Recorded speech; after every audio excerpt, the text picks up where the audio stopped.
घर सुख वसिया बाहर सुख पाया।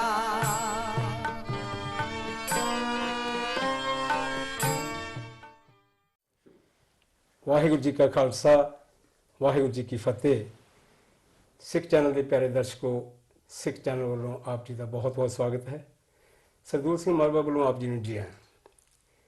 घर सुख वसिया जो प्रोग्राम आप बुधवार में देख रहे हो, मैं पिछले शो के विच गल कही सी कि इस गल तो मैं इंस्पायर होया।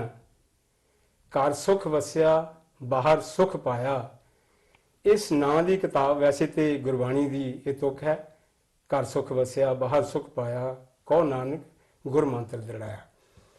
प्रोफैसर पूरन सिंह जी यूके जिन्होंने ये किताब बहुत अरसा पहले लिखी, उन्होंने बेशुमार किताबां ने, और एक किताब तो मैं बड़ा हैरान होया कि सोच का सफ़र उन्होंने 3 वॉल्यूम के विच लिख दिता। उन्होंने परिवारक तौर पर प्रबंध, परिवार संसार, प्रशंसा की भाल विच प्रबंध, विकास की नाम की किताब हैगी है। होर उन्होंने बहुत सारी किताबां हले होर आने वाली किताबां ते, और रूपांतर एक मैगजीन जो पंजाब चों आउंदी है उस दे विच उन्होंने बहुत सारे लेख आउंदे रहिंदे ने। पर मैं बड़ा हैरान होया कि जो पंजाबी जुबान है साडी, जिसनूं बड़ा निंददे ने लोग, उहदे विच उन्होंने इतनी निपुणता दिखाई है कि किताब पढ़न लग्गियां जदों तुसीं शुरू हो जाते हो तो किताब छड्डण नूं चित नहीं करता। तो मैं अज इस गल का भी बड़ा अपने आप को भागां वाला समझदा हाँ। अज उन्होंने ग्रह विखे असीं आए हैं, उन्होंने नाल गलबात करांगे। सो इस करके भागा समझदा कि बहुत देर तो एक चाहत सी कि उन्होंने दर्शन किए जान, ते दर्शन के नाल नाल एक गलबात की जाए। जो घर सुख वसिया ये किताब उन्होंने क्यों लिखी, की लोड़ पै गई सी इस किताब लिखण की, तो इस गल तो असीं शुरू करांगे। तो आओ मिलिए प्रोफैसर पूरन सिंह जी जो यूके दे विच रहिंदे ने, लंडन दे विच रहिंदे ने, उन्हां दे नाल असां मुलाकात करते हैं। प्रोफैसर पूरन सिंह जी जी, आप जी का बहुत बहुत धन्यवाद है जो तुसां ने समा दिता। जिस समय दे विच असीं वो गल्लां करनियां चाहते हैं जो तुसीं अपनियां दिल दीयां गहराइयां दे विचों वो सोच लैके ये किताबी रूप दे रहे हो। जो ये असीं प्रोग्राम शुरू किया, मैं इस गल तो इंस्पायर होया। घर सुख वसिया वो किहड़ा सुख है जिहड़ा वो घर दे विच चाहीदा। आम ते घरां दे विच झगड़े, लड़ाइयां, खिच्चोतान बड़ा कुछ हुंदा है, पर तुसीं इस गल नूं लिखण दी की यह सोच महसूस की कि ये गल लिखनी चाहिए है। तो उस तो बाद तुसीं एक बहुत लंबा सफ़र किताबां दा शुरू कर दिता, उसका जिक्र अगे जाके करांगे। तो तुसीं ये दसो पहले भी ये जो घर सुख वसिया बाहर सुख पाया ये किताब जो तुसीं लिखी है बहुत साल पहला, तो ये किस गल ते तुसीं लिखी सी?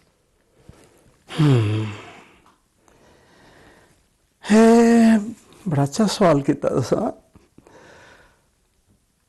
घर सुख वसिया, मैं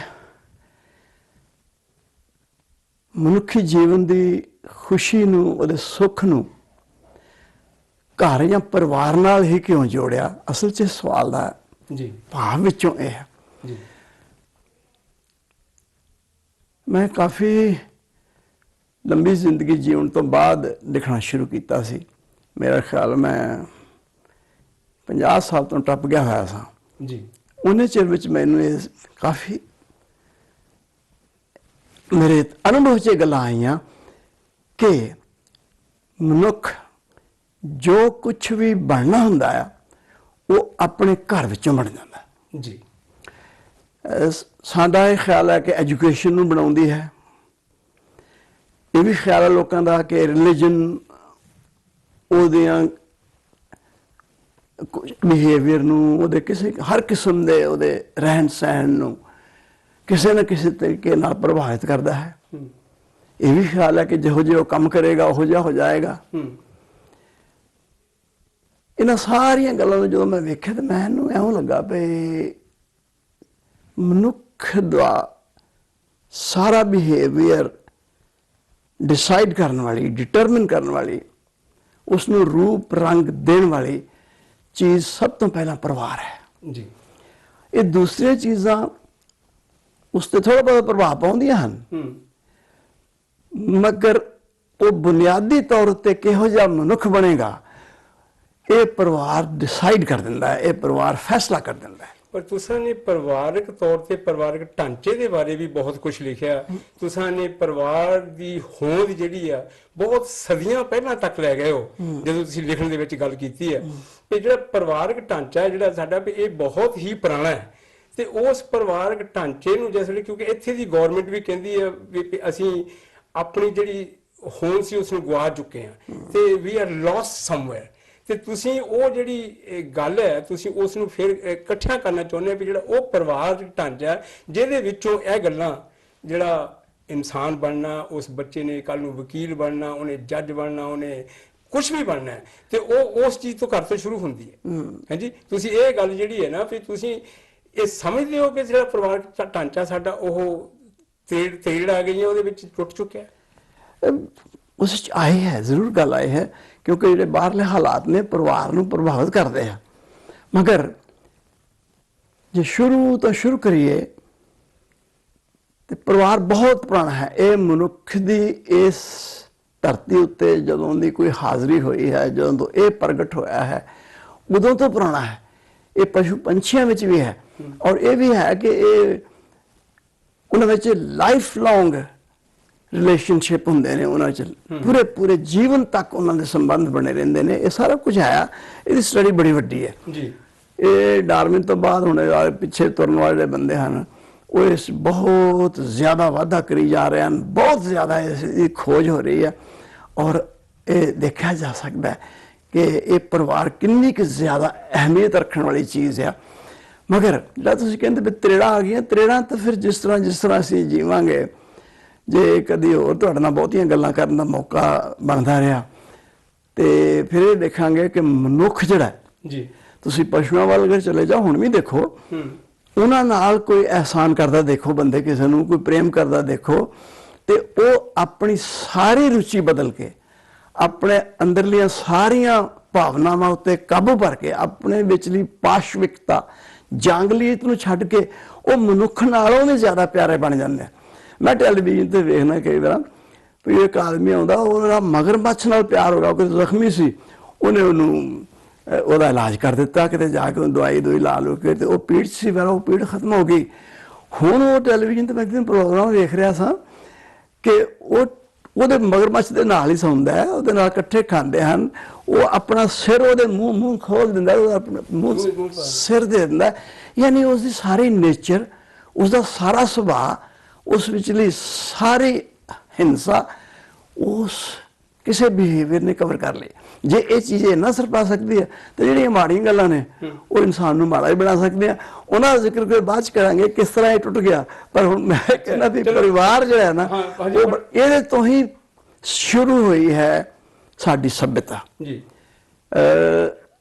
सभ्यता दा सारा मुੱਢ परिवार है जे मनुख का बचपन इन्ना लम्मा ना हुंदा और मां विच इस्त्री विच इन्नी ममता ना हुंदी ते असीं सभ्य जीवन कदी नहीं सा जी सकदे। ਇਹ ਜਿਹੜੀ ਤੁਹਾਡੀ ਕਿਤਾਬ ਹੈ ਨਾ ਸਭਿਆ ਤੇ ਸਭਿਅਤਾ ਉਸ ਵੱਲ ਵੀ ਜਾਵਾਂਗੇ ਪਰ ਅਸੀਂ ਮੈਂ ਜਿਹੜੀ ਪਰਿਵਾਰ ਦੀ ਜਿਹੜੀ ਗੱਲ ਕਰਦਾ ਪਰ ਮੈਂ ਇਹ ਮੁੱਢ ਤੋਂ ਇਹ ਸ਼ੁਰੂ ਕਰਨ ਲੱਗਾ ਇਹ ਮਕਾਨ ਹੈ ਇਹ ਤੁਸੀਂ ਮਕਾਨ ਖਰੀਦਿਆ ਮੈਂ ਮਕਾਨ ਖਰੀਦਿਆ ਹੋਰ ਸਾਰੇ ਮਕਾਨ ਖਰੀਦੇ ਜਿਹੜਾ ਇਹ ਮਕਾਨ ਹੈ ਇਹ ਤੇ ਇੱਟਾਂ ਹੈ विंडो आ इलैक्ट्रिक है प्लंबिंग है सारा कुछ हो गया पर ये घर दे विच कदों तब्दील हुंदा इहनूं तुसीं घर क्यों कदां कहण लग पैंदे आ ये जी मैं मेरा हुण एक घर है ते ये मकान घर दे विच तब्दील कदों हुंदा मैनूं चंगा सवाल पुछया मैं उस किताब च डिस्कस किया परिवार संसार विच ये मैं मंनदा हाँ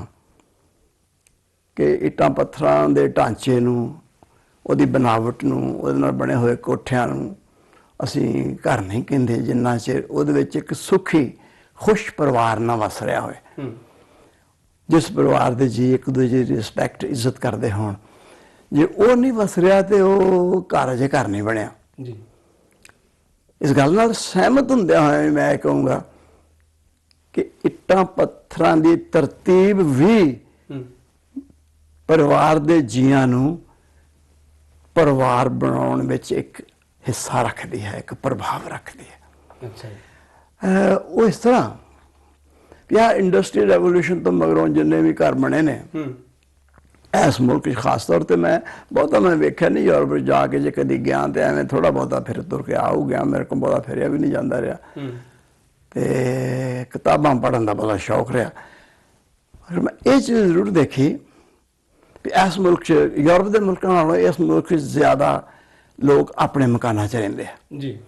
ਕੋਈ ਜ਼ਮਾਨਾ ਜਦੋਂ ਇੱਥੇ ਆਏ ਸਾਂ ਉਦੋਂ ਇਹ ਖਿਆਲ ਸੀ ਵੀ 80% ਨਾਲੋਂ ਜ਼ਿਆਦਾ ਲੋਕ ਆਪਣੀ ਪ੍ਰਾਪਰਟੀ 'ਚ ਰਹਿੰਦੇ ਆ ਤੇ ਇੰਗਲਿਸ਼ ਆਦਮੀ ਜਿਹੜੇ ਨੇ ਕਹਿੰਦੇ ਵੀ ਨੇ ਵੀ ਇੰਗਲਿਸ਼ਮੈਨਸ ਹਾਊਸ ਜਿਹੜਾ ਨਾ ਉਹ ਇੰਗਲਿਸ਼ਮੈਨਸ ਕਾਸਲ ਹੁੰਦਾ ਹੈ, ਉਹਨੂੰ ਬਹੁਤ ਜ਼ਿਆਦਾ ਅਹਿਮੀਅਤ ਵੀ ਦਿੰਦੇ ਨੇ, ਹੋਰ ਕਿਸੇ ਸੁਸਾਇਟੀ ਨੇ ਅਹਿਮੀਅਤ ਨਹੀਂ ਦਿੱਤੀ ਹੋਈ ਇਹਨਾਂ ਨੂੰ।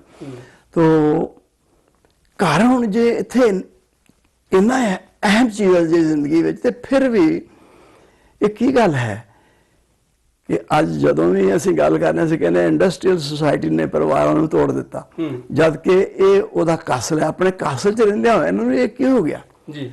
ਸੋ ਉਸ ਵੱਲ ਨੂੰ ਮੈਂ ਧਿਆਨ ਦਿੱਤਾ ਤੇ ਮੈਂ ਆਪਣੀ ਇਸ ਕਿਤਾਬ ਵਿੱਚ ਪਰਿਵਾਰ ਸੰਸਾਰ ਵਿੱਚ 2 ਜਾਂ 3 ਲੇਖ ਲਿਖੇ ਹੋਏ ਆ ਜੀ, ਜਿਨ੍ਹਾਂ ਬਾਰੇ 'ਚ ਮੈਂ ਕਿਹਾ ਵੀ ਇਹ ਤਰਤੀਬ ਸਾਡੀ ਵਿੱਚ ਇੱਕ ਕਮਜ਼ੋਰੀ ਘੱਟ ਆਇਆ, ਜਿਸ ਕਰਕੇ ਇਹ ਘਰ ਜਿਹੜੇ ਨਾ ਇਹ ਅਸਲੀ ਤੌਰ ਤੇ ਘਰ ਨਹੀਂ ਬਣ ਸਕੇ ਜਿਨ੍ਹਾਂ ਵਿੱਚ ਰਹਿਣ ਵਾਲੇ ਪਰਿਵਾਰ ਖਵਾ ਸਕਣ, ਇਹੋ ਜਿਹੇ ਘਰ ਨਹੀਂ ਬਣ ਸਕੇ। ਉਹ ਕਿਹੜੀ ਘਾਟ ਹੈ? ਹਾਂ, ਮੈਂ ਘਾਟਾਂ ਤੇ ਬਹੁਤ ਸਾਰੀਆਂ ਹੋ ਸਕਦੀਆਂ। ਜਦੋਂ ਅਸੀਂ ਅੰਗਰੇਜ਼ ਪਹਿਲਾਂ ਤਾਂ ਕਹਿੰਦੇ ਹੁੰਦੇ ਸੀ ਸਾਡੇ ਘਰਾਂ 'ਚ ਰੋਸ਼ਨਦਾਨ ਨਹੀਂ, ਮੈਂ ਅੰਗਰੇਜ਼ਾਂ ਦੇ ਜ਼ਮਾਨੇ 'ਚ 1927 'ਚ ਮੈਂ ਜੰਮਿਆ ਸੀ ਤੇ ਸਾਰੀ ਐਜੂਕੇਸ਼ਨ ਉਹਦੇ ਜ਼ਮਾਨੇ ਦੀ ਆ ਤੇ ਅਸੀਂ ਜਾਣਦੇ ਹਾਂ ਪ੍ਰਾਇਮਰੀ ਸਕੂਲਾਂ 'ਚੋਂ ਗੀਤ ਗਾਉਂਦੇ ਜਦੋਂ ਇਹਨਾਂ ਦੇ ਮੇਲੇ ਲੱਗਦੇ ਹੁੰਦੇ ਸਨ, ਕੋਈ ਫਾਰਮ 'ਚ ਕੋਈ ਕਿਤੇ ਸਾਡੇ ਲਾਗੇ ਗੁਰਦਾਸਪੁਰ ਦਾ ਐਗਰੀਕਲਚਰ ਫਾਰਮ ਇਹਨਾਂ ਨੇ ਬਣਾਇਆ ਸੀ ਤੇ ਉੱਥੇ ਜਾਂਦੇ ਹੁੰਦੇ ਸੀ ਤਾਂ ਅਸੀਂ ਗਾਉਂਦੇ ਜਾਂਦੇ ਹੁੰਦੇ ਵੀ ਘਰਾਂ ਵਿੱਚ ਰੋਸ਼ਨਦਾਨ ਰੱਖੋ, ਰੋਸ਼ਨੀ ਆਏ, ਖਿੜਕੀਆਂ ਰੱਖੋ, ਉੱਥੇ ਹੁੰਦੀਆਂ ਹੀ ਨਹੀਂ ਸਨ, ਰੋਸ਼ਨਦਾਨ ਦਾ ਪਤਾ ਹੀ ਨਹੀਂ ਹੁੰਦਾ ਸਾਡੇ ਪਿੰਡਾਂ 'ਚ ਲੋਕਾਂ ਨੂੰ। ਤੇ ਉਹ ਗੱਲਾਂ ਬੇਸਿਕਲੀ ਉਦੋਂ ਠੀਕ ਸਨ। ਹੁਣ ਮੈਂ ਇਹ ਗੱਲ ਵੇਖੀ ਵੀ ਇਹਨਾਂ ਨੇ ਇਹ ਸਾਰਾ ਕੁਝ ਕਰਨ ਦੇ ਬਾਵਜੂਦ ਵੀ ਇੱਕ ਕੰਮ ਨਹੀਂ ਕੀਤਾ। ਇਸ ਘਰ ਨੂੰ ਇੰਡਸਟਰੀਅਲ ਰੈਵੋਲੂਸ਼ਨ ਦੇ ਬਾਅਦ ਔਰ ਇੰਡਸਟਰੀਅਲ ਰੈਵੋਲੂਸ਼ਨ ਨਾਲ ਜਿਹੜੀ ਇੱਕ ਸੁਸਾਇਟੀ ਹੋਣ ਦੇ ਵਿੱਚ ਆਈ, ਉਹਦੇ ਵਿਚਲਾ ਜਿਹੜਾ ਪਰਿਵਾਰ ਸੀ ਨਾ, ਉਹ ਪਰਿਵਾਰ ਨਿਊਕਲੀਅਰ ਫੈਮਿਲੀ ਅਖਵਾਉਣ ਲੱਗ ਪਿਆ। ਅੱਛਾ ਜੀ। ਇੱਕ ਮੀਆਂ ਬੀਵੀ ਤੇ 2-3-4 ਉਹਨਾਂ ਦੇ ਬੱਚੇ, ਇਹਨੂੰ ਪਰਿਵਾਰ ਆਖਿਆ ਗਿਆ। ਉਸ ਪਰਿਵਾਰ 'ਚ ਮਾਪੇ ਸ਼ਾਮਲ ਨਹੀਂ ਸਨ ਜੀ ਤੇ ਪੋਤੇ ਪੋਤੀਆਂ ਵੀ ਸ਼ਾਮਲ ਨਹੀਂ ਸਨ। ਜਦੋਂ ਮੀਆਂ ਬੀਵੀ ਨੇ ਜਦੋਂ ਉਹਨਾਂ ਦੇ ਬੱਚੇ ਜਵਾਨ ਹੋ ਗਏ ਤੇ ਉਹਨਾਂ ਨੇ ਪ੍ਰਾਪਰਟੀ ਦੇ ਅੱਡੇ ਤੇ ਚੜ ਜਾਣਾ ਤੇ ਮਕਾਨ ਖਰੀਦਣਾ, ਕਰਜ਼ਾ ਸਿਰ ਤੇ ਚਾੜ ਕੇ ਤੇ ਉਹ ਕਰਜ਼ਾ ਸਾਰੀ ਜ਼ਿੰਦਗੀ ਲਾਉਂਦੇ ਰਹਿਣਾ।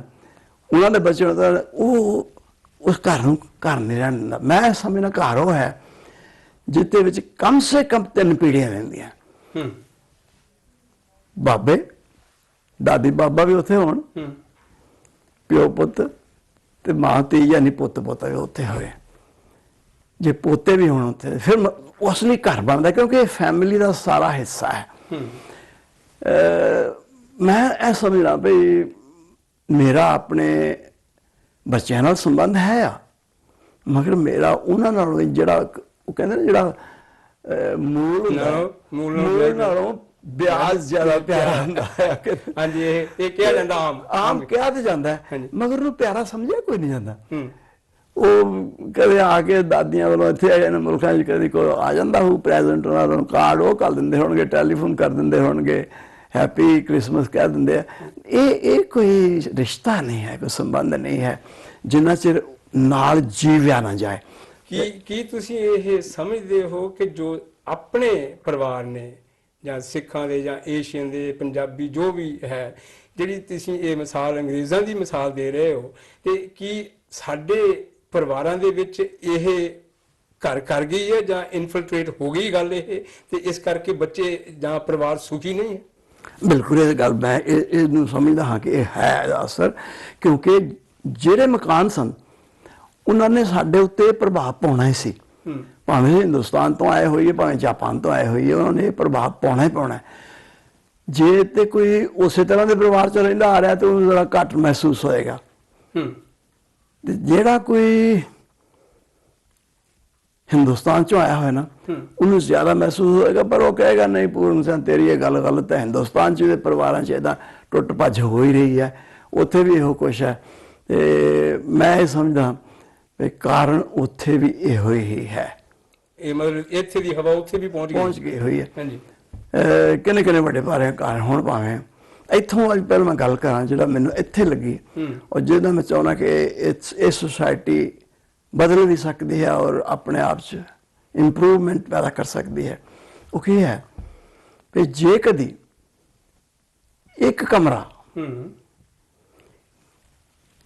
ਉਹ ਗਰਾਊਂਡ ਫਲੋਰ ਤੇ ਬਣਾਇਆ ਜਾਏ, ਇਹਨਾਂ ਨੇ ਗਰਾਊਂਡ ਫਲੋਰ ਤੇ ਕਿਚਨ ਬਣ ਗਿਆ, ਸਿਟਿੰਗ ਰੂਮ ਬਣ ਗਿਆ, ਟਾਇਲਟ ਬਣ ਗਿਆ, ਸਿਟਿੰਗ ਰੂਮ ਬਣ ਗਿਆ, ਬੈਡਰੂਮ ਭਾਵੇਂ 3 ਬਣਾਉਣ ਭਾਵੇਂ 4 ਬਣਾਉਣ ਭਾਵੇਂ 5 ਬਣਾਉਣ, ਇਹਨਾਂ ਨੇ ਉੱਪਰ ਹੀ ਬਣਾਉਣੇ ਹੁੰਦੇ ਆ ਫਸਟ ਫਲੋਰ ਉੱਤੇ। ਤੇ ਆਖਰ ਆਲ ਕੋਈ ਨਾ ਕੋਈ ਸਮਾਂ ਐਸਾ ਹੋਣਾ ਹੁੰਦਾ ਜਿਸ ਦਿਨ ਜਿਸਨੇ ਮਕਾਨ ਖਰੀਦਿਆ ਉਸ ਦੀਆਂ ਲੱਤਾਂ ਪੌੜੀਆਂ ਚੜ੍ਹਨ ਜੋਗੀਆਂ ਨਹੀਂ ਰਹਿਣੀਆਂ। ਫਿਰ ਕਹਿੰਦੇ ਸਟੇਅਰ ਲਿਫਟ ਲਾ ਲਓ ਜਾਂ ਕੋਈ ਇਹੋ ਜਿਹੀ ਗੱਲਾਂ, ਇਹ ਸਾਰੇ ਸਮਾਨ ਫਿਰ ਮਿਲਦਾ ਨਾ ਉਹਨਾਂ ਨੇ ਸਾਰੀਆਂ ਗੱਲਾਂ ਜਿਹੜੀਆਂ ਨੇ ਉਹ ਮੇਰਾ ਖਿਆਲ ਆ ਬਹੁਤੀਆਂ ਕਾਮਯਾਬ ਜਾਂ ਸੋਹਣੀਆਂ ਨਹੀਂ। ਇੱਥੇ ਮੇਰੇ ਲੜਕੇ ਨੂੰ ਕਿਹਾ ਇਹ ਲਾ ਦਿੰਦੇ ਆ ਅਸੀਂ, ਤੇ ਉਹ ਕਹਿ ਲਗਾ ਨਾ ਮੈਂ ਇਹ ਨਹੀਂ ਦੇਖਣਾ ਚਾਹੁੰਦਾ ਕਿ ਮੇਰਾ ਘਰ ਜਿਹੜਾ ਹਸਪਤਾਲ ਬਣ ਜਾਏ, ਘਰ ਮੇਰਾ ਘਰ ਰਹਿਣਾ। ਚਲੋ ਮੈਂ ਆਪਣੇ ਮਾਤਾ ਪਿਤਾ ਵਾਸਤੇ ਗਰਾਊਂਡ ਫਲੋਰ ਉੱਤੇ ਬੈਡਰੂਮ ਬਣਾਵਾਂਗਾ, ਉਹਦੇ ਸਹੂਲਤਾਂ ਹੋਣਗੀਆਂ, ਬੁਢਾਪੇ ਨੂੰ ਸਾਹਮਣੇ ਰੱਖ ਕੇ ਬਣਾਵਾਂਗਾ ਤੇ ਉਹ ਇੱਥੇ ਰਹਿਣ। ਠੀਕ ਹੈ, ਬਣ ਗਿਆ। ਨਤੀਜਾ ਕੀ ਹੈ ਕਿ ਮੈਂ ਆਪਣੇ ਪਰਿਵਾਰ ਵਿੱਚ ਰਹਿ ਰਿਹਾ ਹਾਂ, ਮੇਰਾ 9 ਪੁੱਤਰ ਮੇਰੇ ਕੋਲ ਹਨ ਜੀ, ਮੇਰੇ ਪੋਤਰਾ ਪੋਤਰੀ ਮੇਰੇ ਕੋਲ ਹਨ ਜੀ। ਮੈਂ ਕਿੰਨਾ ਹੀ ਚਿਰ ਤੱਕ ਆਪਣੇ ਪੋਤੇ ਪੋਤੀ ਨੂੰ ਸਕੂਲ ਪ੍ਰਾਇਮਰੀ ਸਕੂਲ ਤੱਕ ਛੱਡਣ ਗਿਆ ਹਾਂ।